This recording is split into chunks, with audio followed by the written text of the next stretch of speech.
So my name is Melissa Twemlow, and I'm a PhD student at the Vrije Universiteit in Amsterdam in the Netherlands. And I'm finishing off my PhD at the moment. And my research mainly focuses on agile teams and the role that they have in the self-managing teams, the way that they adapt to this new work design. Especially how they interact, the coordination, but also the way that they deal with adaptive and proactive behaviors, especially when interacting with each other.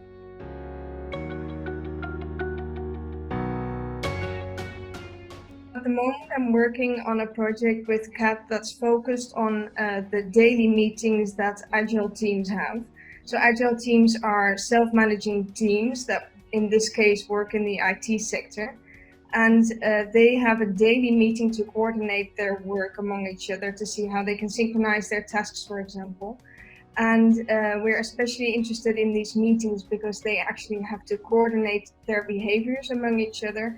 And we have audio taped these meetings within 2 different agile teams to actually see how they can deal with this autonomy that they have due to their self-management, but also the way that they coordinate their work. And we're using these behaviors to see whether they're, for example, controlling each other more, or how they are interacting together towards this coordination, and whether this has an effect on the way that the team performs.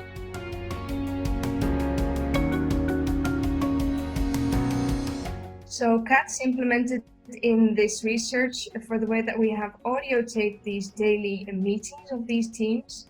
And we are using CAT to actually code the meetings and actually the interactions in these meetings.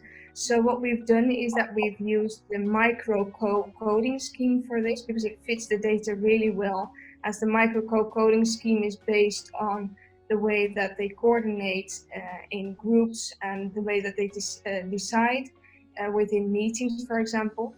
And we have implemented these codes into CAT to actually code each sort of sentence that people say during these meetings, whereby we also address who the target speaker is, and whether or if there is any controlling behavior in the way that they interact during this meeting towards each other. And then later we will be linking this to team performance data and some more qualitative data to see whether this makes any sense.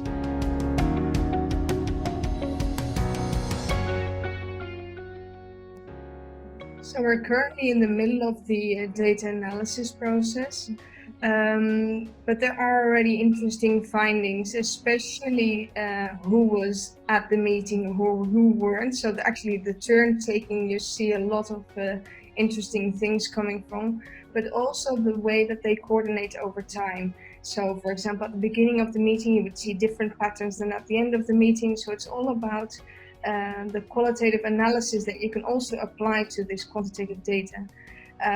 So we're still in the process of actually looking into the data, but it's already revealing a lot. And now it's up to selecting what we're actually going to work with, because it's so much that we could focus on seeing the interest of the data.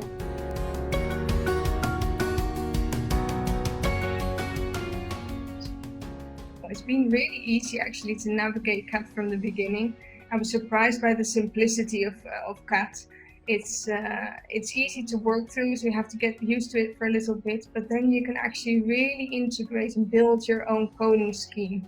And I would really advise people that have never used CAT before to actually work with the possibilities that it has. So think about, are there different hierarchies in the codes that you give? Are there different target speakers that you can maybe categorize? Making use of the different labels that you can attach to the target speakers of the code. So for example, I've really used the different color codes. So codes that belong to each other are actually sort of a family code. I may give them all the same color, so that in the coding you can really sort of scroll through it more quickly, because you get used to the codes and you know where to find them. And this also really helps to get an overview of where everything is. And it's really important that from the start you also make use of the feedback function so that you can really see how the coding is getting on. And to use this, for example, also in the training that you do with student assistants or others that are coding the data alongside yourself or others. And don't forget to use the shortcuts. They're really beneficial and make the coding a lot easier, because the coding is intense and it does take a long time, but the shortcuts do make it a lot easier to do. And you'll see that you'll get into flow, which takes some time to get into, but it's worthwhile.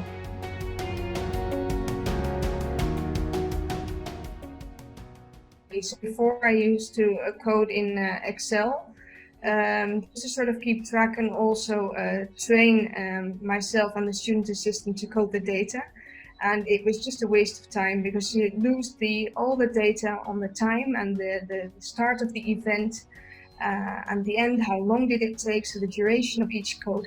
And it's just simple that it keeps track. And I'm actually amazed now with the data analysis how much information you get from it, and you can simply just export it into Excel or SPSS in a click. It's really easy.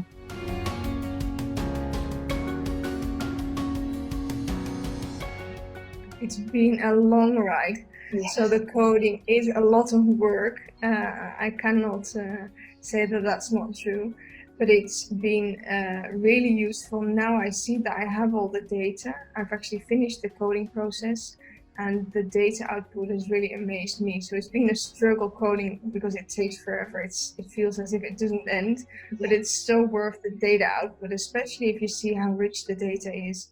It's full of all this rich information from process, but also the richness of the data over time. So it's not only these short meetings that you've coded, but it's thousands of events, and also who spoke and what they've said, the notes that you've added. You can add all these team performance outputs as well, that you can, for example, code only at the end of the meeting or for every code that you have. So yeah, I'm really surprised about how easy it was, but also intense.